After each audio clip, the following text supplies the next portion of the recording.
this edition of your Kingsport Chambers, and we are on location from Banq in beautiful downtown Kingsport.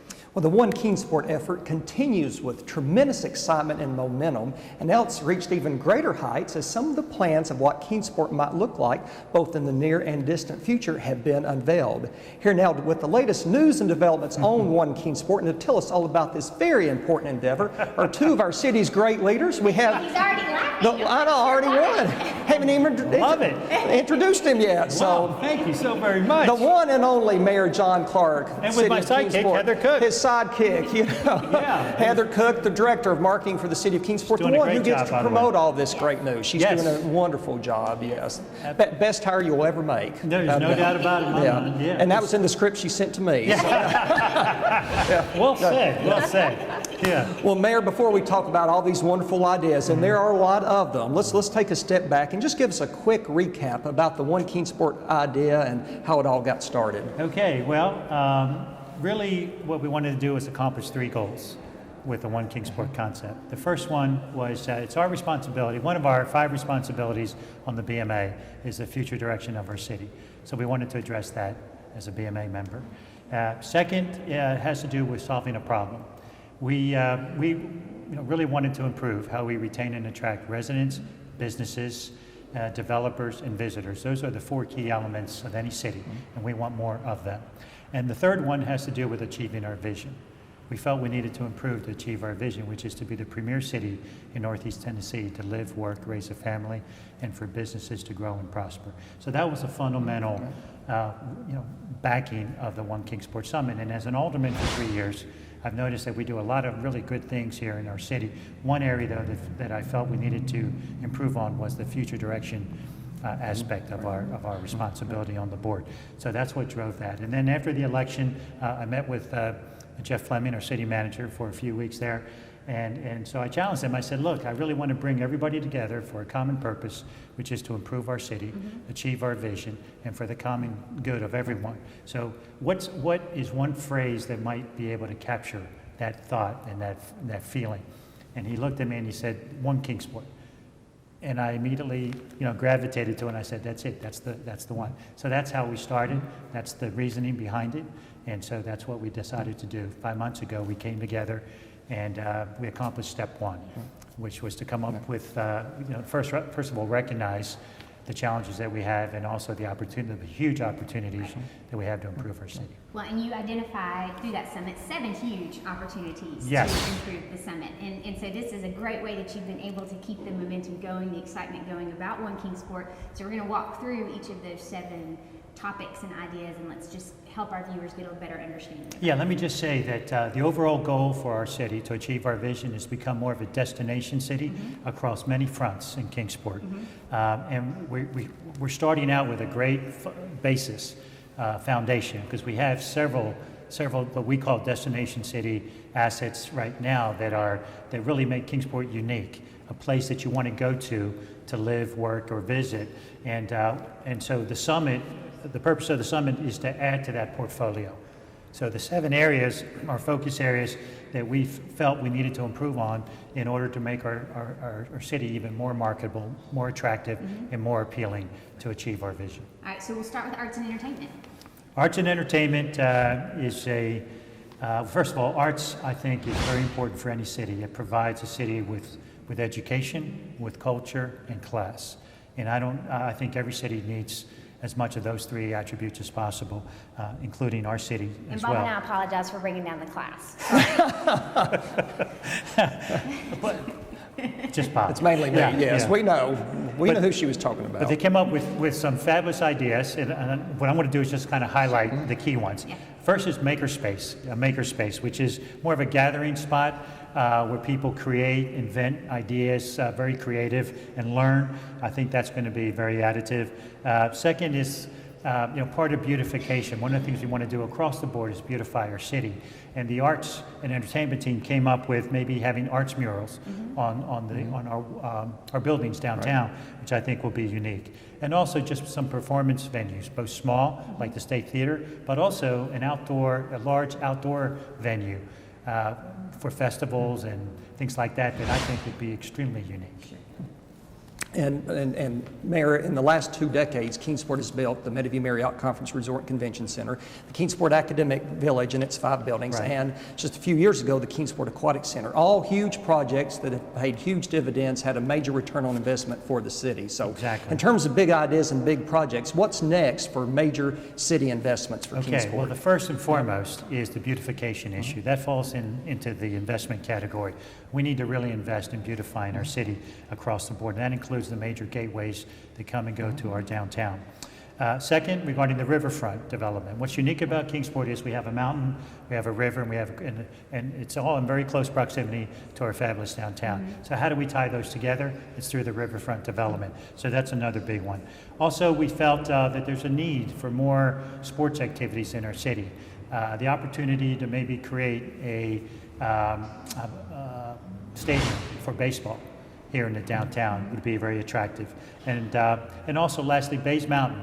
It's a crown jewel currently, but it's somewhat dated, and we need to upgrade that and expand that as best we can for more activities up there. Heather, we keep hearing the word downtown. That's a major theme of today's show, as we are downtown. So what are some of the ideas coming from revitalization of downtown Kingsport? Sure. Well, as the 7 work groups worked their many, many hours with their countless volunteers, what we saw was that downtown kind of permeated through all of the work groups. Everyone had a piece of downtown in their work group, from housing to arts and entertainment and to Destination City. And so that really energized them. Not that they needed any energizing, because the people who love downtown are very big advocates. And I think that out of that came some unique opportunities that we've not been looking at previously. And for example, the districting of downtown. So an arts district, a place district, a hotel district, or whatever. And then the big idea coming out of downtown was a boutique hotel. And I think the heart of the downtown, if you could infiltrate visitors into that lifeblood of downtown, would be a large enhancement and do very well for downtown. I also think it's important for you to know that we learned a few new terms from the Downtown Revitalization Group, one being tactical urbanism, which is quick, light, inexpensive things that you can do that are really quick wins for your downtown area. The best example that we already have are our parklets. So we have some picnic areas, and it didn't cost very much to do that. And also, another term is WOONERF. Wait. Should I spell that? Sure. WOONERF. Well, is that for the dog park? No,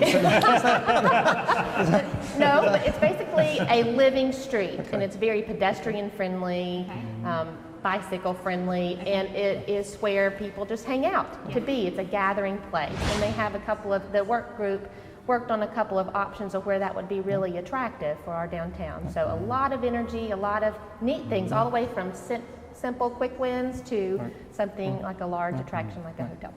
I also just wanted to add, I think, an upscale library that is more of a discovery and learning center, as well as downtown living. We need to spark private investment in housing down here, more lofts, more condos, more townhouses, and we want this to be a vibrant, really, truly 24/7 downtown. Right. And it's well on its way there. Yes. And so then one of the other areas that was a focus group, which is something that we've been talking about long before this, is health and wellness in Kingsport. It's a huge issue for us. We're trying to make some strides toward that. The focus group came out with some great ideas on that front. Sure. Well, as the former executive director of Healthy Kingsport, I have a special place for health and wellness. But I think that if you look at the statistics, 70% of people want to be healthier. Even though they know it's difficult, they want to. So there's a group of people that are active in trying to find opportunities to be healthy.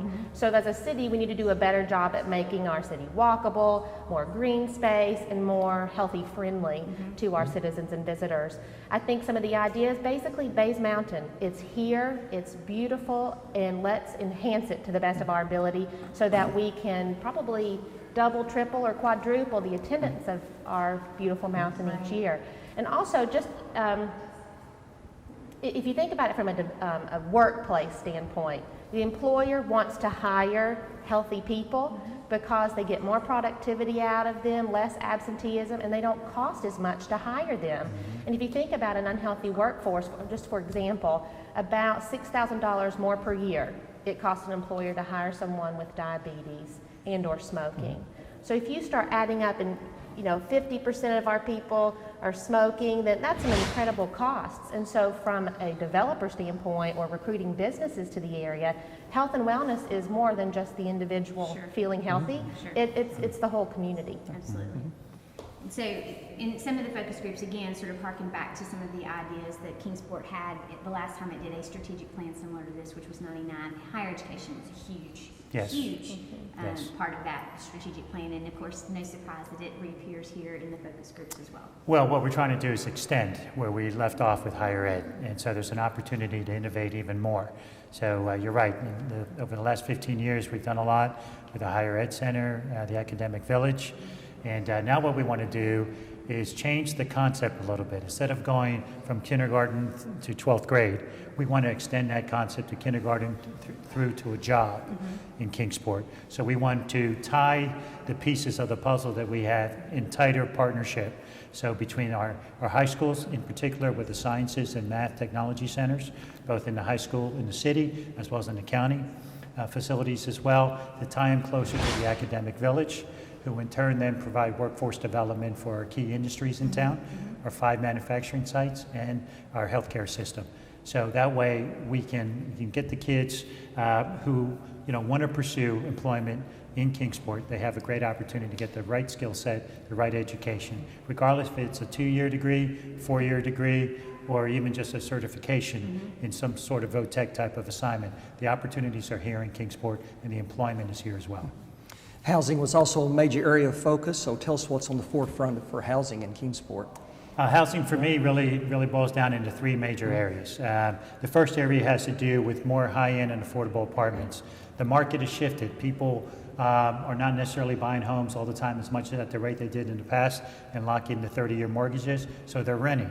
So we need to play in that environment. So apartments are key. We're in the process of breaking ground and making, we're starting to implement that process. Second, we have an abundance of dated housing, great neighborhoods, incredible community spirit, but along with that we have dated housing. So we want to spark redevelopment, or actually remodeling. Kingsport we've been known as a model city, we need to be known as the remodel city for the next 5 or 10 years, primarily in our single-family housing in the area and with our neighborhoods. And last but not least, downtown housing. I mentioned it earlier, but that is critical to our success. More lofts, more townhouses, more condos in this area, and also around the downtown.